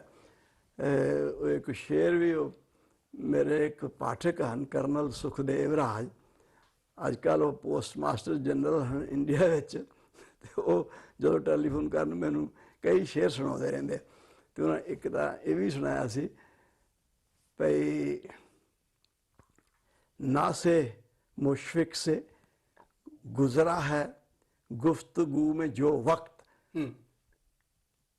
ਜਿਹੜਾ ਮੇਰਾ ਭਲਾ ਚਾਹਣ ਵਾਲਾ, ਮੇਰੇ ਤੇ ਉਪਕਾਰ ਕਰਨ ਵਾਲਾ, ਕੋਈ ਨਸੀਹਤ ਕਰਨ ਵਾਲਾ, ਨਾ ਸੇ ਮੁਸ਼ਫਿਕ ਸੀ ਨਾ, ਉਹਦੀ ਗੁਫ਼ਤਗੂ में गुजरा है जो वक्त, तू उसे मेरी ज़ीस्त में शुमार ना कर। ਉਹ ਮੇਰੀ ਜ਼ਿੰਦਗੀ ਦਾ ਵਕਤ ਨਹੀਂ ਯਾਰ, ਉਹ ਜਿਹੜਾ ਉਹ ਦਿੰਦਾ ਰੋਟੀ। ਮੈਂ ਇਹ ਕਹਿੰਦਾ ਕਿ ਸਾਡੇ ਜਦੋਂ ਤੋਂ ਸਭਿਅਤਾ ਸ਼ੁਰੂ ਹੋਈ ਉਹਦੇ ਨਾਲ ਹੀ ਸਾਨੂੰ ਉੱਪਰਲੀਆਂ ਕੋਈ ਆ ਜਿਹੜੀਆਂ ਗੈਬੀ ਤਾਕਤਾਂ ਨੇ, ਕੋਈ ਦੇਵੀ ਦੇਵਤੇ ਬਣਾ ਲਏ, ਹਵਾ ਨੂੰ, ਸੂਰਜ ਨੂੰ, ਅੱਗ ਨੂੰ, ਉਹ ਜਿਹੜੇ ਦੇਵੀ ਦੇਵਤੇ ਉਹਨਾਂ ਤੋਂ ਤਾਂ ਰੱਬ ਆ ਗਿਆ। ਹੌਲੀ ਹੌਲੀ ਉਹ ਮਰਦੇ ਮੁੱਕਦੇ ਆ। ਉਸ ਤੋਂ ਫਿਰ ਰਿਲੀਜਨ ਆਇਆ, ਉਹਨਾਂ ਤੋਂ ਸਭਿਅਤਾ ਸਾਡੀ ਹੁਣ ਤੱਕ ਉਹਨਾਂ ਪ੍ਰਭਾਵਾਂ ਦੇ ਕਾਰਨ ਮਨੁੱਖੀ ਸਭਿਅਤਾ ਹੋਣ ਦਾ ਮਾਣ ਪ੍ਰਾਪਤ ਹੀ ਨਹੀਂ ਕਰ ਸਕੀ ਜੀ, ਕਿਉਂਕਿ ਇਹ ਚੀਜ਼ਾਂ ਮੈਡੀਵਲ ਏਜ ਮੱਧ ਕਾਲ ਵਿੱਚ ਪੈਦਾ ਹੋਈਆਂ, ਔਰ ਮੱਧ ਕਾਲ ਜੋ ਸੀ ਉਹ ਭੈ, ਦੁਸ਼ਮਣੀ, ਨਫ਼ਰਤ, ਘਿਰਣਾ, ਹਿੰਸਾ, ਜਿੱਤ, ਹਾਰ, ਇਹ ਸਾਰਾ ਇਹਦੇ 'ਚ ਬੀਤਿਆ। ਕਿੰਨੀਆਂ ਕੁ ਜੰਗਾਂ ਹੋਈਆਂ, ਕਿੰਨਿਆਂ ਕੁ ਲੋਕਾਂ ਨੂੰ ਅੱਗ ਵਿੱਚ ਜਿਉਂਦੇ ਜਲਾਇਆ ਗਿਆ ਵੀ ਤੂੰ ਐਸ ਮਜ਼ਹਬ ਨੂੰ ਕਿਉਂ ਮੰਨਦਾ, ਕਿੰਨਿਆਂ ਕੁ ਦੀਆਂ ਪੁੱਠੀਆਂ ਖੱਲਾਂ ਲਾਈਆਂ ਗਈਆਂ, ਕਿੰਨਿਆਂ ਕੁ ਨੇ ਉਹ ਸੰਗਸਾਰ ਕੀਤਾ, ਤੇ ਕਿੰਨਿਆਂ ਕੁ ਨਾਲ ਅਜੇ ਵੀ ਹੋ ਰਿਹਾ। ਸੋ ਮੈਂ ਇਹ ਕਹਿੰਦਾ ਕਿ ਉਸ ਤੋਂ ਕਹਿੰਦੇ ਭੈ ਦੀ ਗੱਲ, ਜਿੰਨਾ ਭੈ ਮਜ਼ਹਬ ਕੋਲ ਆ ਉਹਨਾਂ ਦੇ ਕਿਤੇ ਵੀ ਨਹੀਂ, ਉਹਨਾਂ ਹੋਰ ਕਿਸੇ ਕੋਲ ਨਹੀਂ। ਮੇਰਾ ਖਿਆਲ ਹੈ ਸਿਆਸਤ ਕੋਲ ਉਹਨਾਂ ਭੈ ਨਹੀਂ, ਮਨੁੱਖ ਜੰਗ ਤੋਂ ਉਹਨਾਂ ਨਹੀਂ ਡਰਦਾ ਜਿੰਨਾ ਮਜ਼ਹਬ ਤੋਂ ਵਿੱਚ ਡਰ ਹੈ ਤੇ ਉਹਨੂੰ ਡਰਾਉਂਦਾ ਹੈ। ਹੁਣ ਮੈਂ ਕਿਸੇ ਵੇਲੇ ਕਹਿੰਦਾ ਹੈ ਪੂਰਨ ਸਾਹਿਬ ਤੂੰ ਮਜ਼ਹਬ ਦੇ ਖਿਲਾਫ ਹੋਇਆ, ਪਤਾ ਨਹੀਂ ਉਹ ਤੇ ਕਿਤੇ ਉੱਥੇ ਮਧਾਣੀਆਂ ਵਾਂਗ ਰਟਕਿਆ ਹੀ ਨਾ ਜਾਏ, ਸਿੱਧਾ ਦਹੀਂ ਰਟਕ ਦਿੰਦੇ। ਪਰ ਉਹ ਜਿਹੜੀ ਅਸੀਂ ਦੇਖੋ ਨਾ, ਜਿਹੜਾ ਹੁਣ ਵੀ ਅੱਜ ਕੱਲ੍ਹ ਵੀ ਹੋ ਰਿਹਾ, ਉਹ ਤੇ ਚਲੋ ਬਹੁਤੇ ਇਸ ਪਾਸੇ ਨਹੀਂ ਜਾਂਦੇ, ਪਰ ਮਜ਼ਹਬ ਘਿਰਣਾ ਤਾਂ ਨਹੀਂ ਸਿਖਾਉਂਦਾ, ਪਰ ਉਹ ਜਿਹੜੀ ਚੀਜ਼ ਹੈ ਜਾਂ ਧਰਮ ਨਹੀਂ ਸਿਖਾਉਂਦਾ, ਪਰ ਉਹਦੀ ਜਿਹੜੀ ਇੰਟਰਪ੍ਰੀਟੇਸ਼ਨ ਹੈ ਉਹ ਕਿਸੇ ਪਾਸੇ ਦੀ ਇਹੋ ਜਿਹੀ ਹੋ ਰਹੀ ਆ। ਤੇ ਜੇ ਦੇਖੋ ਨਾ, ਚੰਗੀਆਂ ਗੱਲਾਂ ਲਈ ਮੈਂ ਕਿਤਾਬ ਪੜ੍ਹਦਾ, ਮੈਂ ਸਕੂਲ ਜਾਂਦਾ, ਮੈਂ ਯੂਨੀਵਰਸਿਟੀ ਜਾਂਦਾ, ਹੈ ਜੀ, ਮੈਂ ਸਭ ਕੁਛ ਕਰਦਾ, ਪਰ ਜਿਹੜੀਆਂ ਮਾੜੇ ਕੰਮ ਹੋ ਰਿਹਾ, ਡਰੱਗਸ ਹੋ ਰਹੇ, ਉਹਨਾਂ ਦੀ ਯੂਨੀਵਰਸਿਟੀ ਕਿਹੜੀ ਹੈ? ਉਹਨਾਂ ਨੂੰ ਤਾਂ ਨਹੀਂ ਪੜ੍ਹਾਇਆ ਜਾਂਦਾ, ਫਿਰ ਵੀ ਲੋਕ ਸਿੱਖ ਜਾਂਦੇ ਨੇ। ਉਹ ਕਿੱਦਾਂ ਸਿੱਖ ਜਾਂਦੇ? ਹਾਂ, ਇਹੋ ਜਦੋਂ ਤੁਸੀਂ ਹਾਂ ਸਵਾਲ ਕਰੋਗੇ ਨਾ, ਤੇ ਫਿਰ ਤੁਸੀਂ ਇਹ ਨਹੀਂ ਆਖੋਗੇ ਵੀ ਇਹਨਾਂ ਨੂੰ ਰਹਿਣ ਦੀਏ ਤੇ ਲਾਂਭੇ ਕਰ ਦਈਏ। ਜਿਹੜੀ ਚੀਜ਼ ਮਨੁੱਖਤਾ ਵਿੱਚ ਡਿਵੀਜ਼ਨ ਪੈਦਾ ਕਰਦੀ ਹੈ ਨਾ, ਉਹ ਆ ਯੂਨੀਵਰਸਿਟੀ ਨਫ਼ਰਤ ਸਿਖਾਉਣ ਵਾਲੀ। ਜਿਹੜੀ ਮਨੁੱਖ ਵਿੱਚ ਡਿਵੀਜ਼ਨ, ਉਹਨੂੰ ਵੰਡ ਪੈਦਾ ਕਰਦੀ ਹੈ। ਹਾਂਜੀ ਹਾਂਜੀ। ਤੁਸੀਂ ਹੁਣ ਧਿਆਨ ਥੋੜ੍ਹਾ ਜਿਹਾ ਧਿਆਨ ਮਾਰ ਕੇ ਵੇਖੋ ਵੀ ਕਿਹੜੀਆਂ ਚੀਜ਼ਾਂ ਨੇ ਜਿਹੜੀਆਂ ਮਨੁੱਖ ਨੂੰ ਵੰਡਦੀਆਂ ਨੇ, ਤੇ ਇਹੋ ਜਿਹੀਆਂ ਪਰਮਾਨੈਂਟ ਵੰਡਾਂ ਵਿੱਚ ਵੰਡਦੀਆਂ ਨੇ ਜਿਨ੍ਹਾਂ ਨੂੰ ਤੁਸੀਂ ਬੁਝਾਉਣਾ ਅੱਜ ਤੱਕ ਸਮਝਦੇ ਹੋ ਵੀ ਇਹ ਨਾਮੁਮਕਿਨ ਹੈ, ਔਰ ਮੈਂ ਸਮਝਦਾ ਵੀ ਅੱਗੇ ਹੋ ਜਾਣਾ, ਹਟ ਜਾਣੀਆਂ ਨੇ, ਮੈਨੂੰ ਸਮਝਣਾ। ਚਲੋ ਤੁਹਾਨੂੰ ਹੋਣੀ ਤੇ ਚਾਹੀਦੀ ਹੈ ਜੀ। ਮੈਂ ਉਹਨਾਂ 'ਚ ਮੈਂ ਸਮਝਦਾ ਵੀ ਜਿਹੜੀ ਨੈਸ਼ਨਲਿਜ਼ਮ ਤੇ ਰਿਲੀਜਨ ਆ ਨਾ, ਇਹ ਦੋ ਨੇ, ਇਹ ਬਹੁਤ ਹੀ ਵੱਡੀਆਂ ਖਤਰਨਾਕ ਵੰਡਾਂ ਨੇ। ਇਹ ਨਫ਼ਰਤਾਂ, ਇਹ ਸਾਰਾ ਕੁਝ ਇੱਥੋਂ ਹੀ ਪਿਆ। ਜਿਹੜਾ ਉਹਨੇ ਕਿਹਾ ਸੀ ਨਾ ਇਕਬਾਲ ਨੇ ਕਿ ਮਜ਼ਹਬ ਨਹੀਂ ਸਿਖਾਤਾ ਆਪਸ ਵਿੱਚ ਬੈਰ ਰੱਖਣਾ, ਉਹ ਵੱਡਾ ਝੂਠ ਸੀ।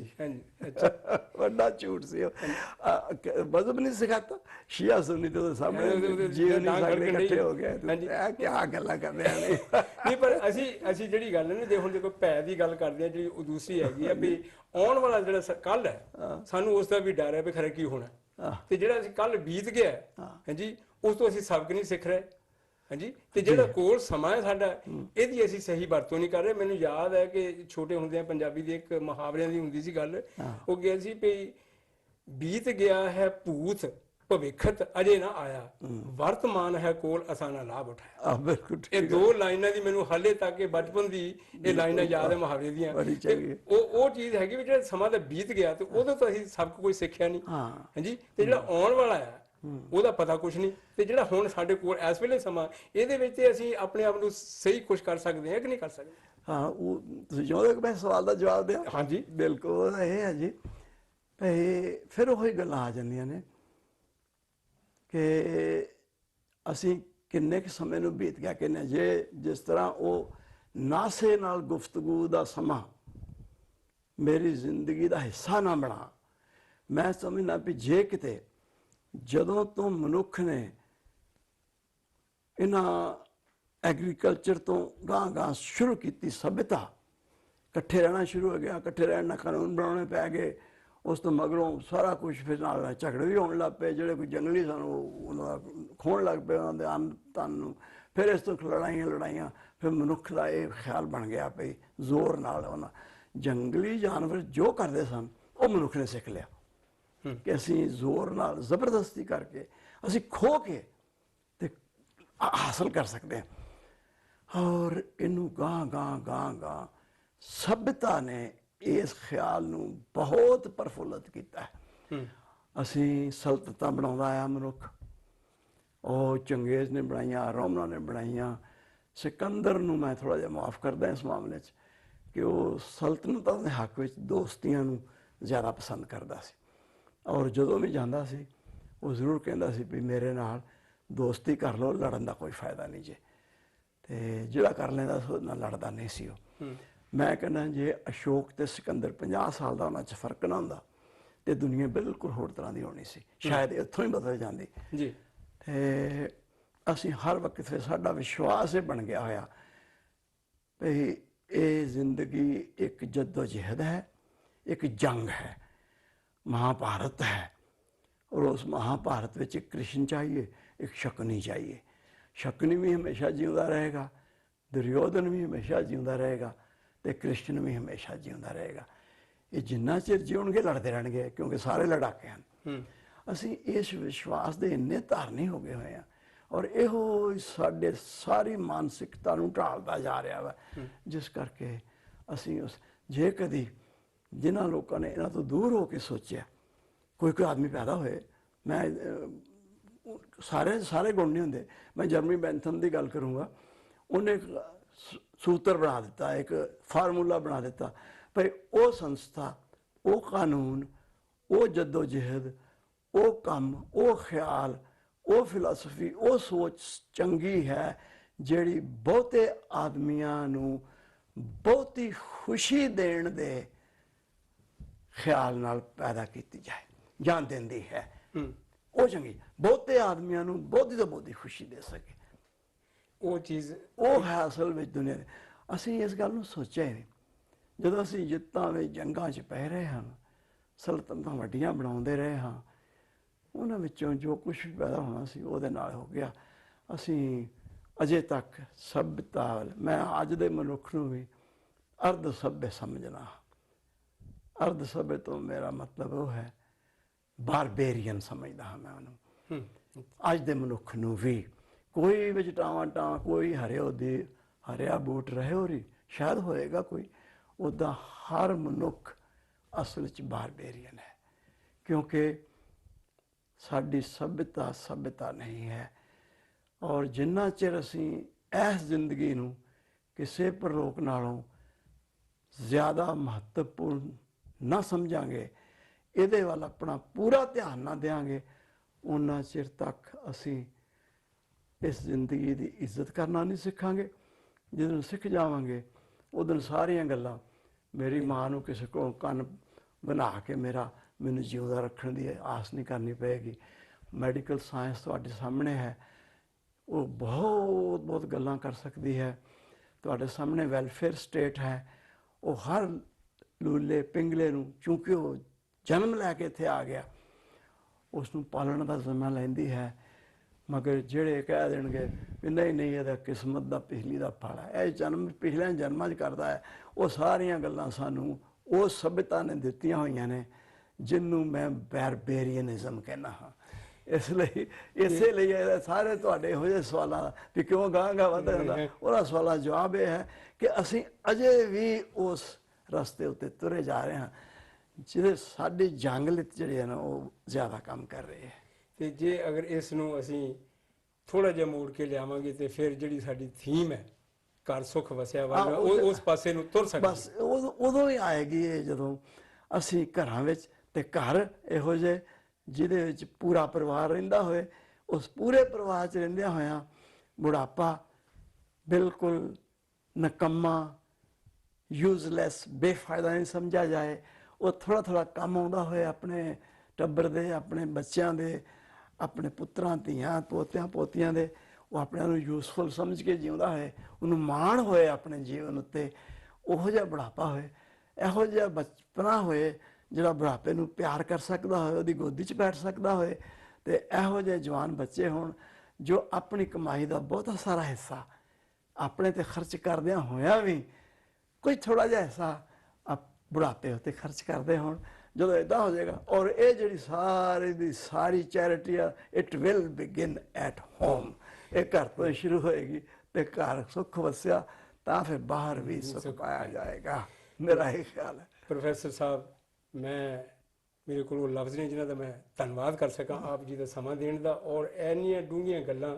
ਮੈਂ ਇਹ ਵੀ ਮੰਗ ਕਰਾਂਗਾ ਕਿ ਫਿਰ ਵੀ ਮੈਂ ਆਉਣ ਦੀ ਇੱਕ ਚਾਹਤ ਰੱਖਦਾ ਕਿ ਇਸ ਗੱਲ ਨੂੰ ਅੱਗੇ ਤੋਰਿਆ ਜਾਵੇ, ਕਿਉਂਕਿ ਇਹ ਹਾਲੇ ਗੱਲ ਮੁੱਕੀ ਨਹੀਂ। ਕਿਉਂਕਿ ਤੁਹਾਡੀ ਜਿਤਨੀ ਸੋਚ ਹੈ ਕਿਤਾਬਾਂ ਦੀ, ਉਹਨਾਂ ਦੇ ਵੱਲ ਵੀ ਧਿਆਨ ਦਿਆਂਗਾ ਤੇ ਉਧਰ ਪਾਸੇ ਮੈਂ ਜਾਵਾਂਗਾ, ਤੇ ਇਸ ਚੀਜ਼ ਦੀ ਮੈਂ ਜ਼ਰੂਰ ਇੱਕ ਚਾਹਤ ਰੱਖਦਾ ਹਾਂ। ਮੈਂ ਫਿਰ ਵੀ ਤੁਸੀਂ ਮੈਨੂੰ ਸਮਾਂ ਜ਼ਰੂਰ ਦਿਓ, ਤੇ ਇੱਥੇ ਸਮਾਂ, ਅੱਜ ਦਾ ਜੋ ਸਮਾਂ ਹੈ ਉਹ ਇੱਥੇ ਸਮਾਪਤ ਹੈ, ਤੇ ਮੈਂ ਬਹੁਤ ਬਹੁਤ ਧੰਨਵਾਦ ਕਰਦਾ ਹਾਂ।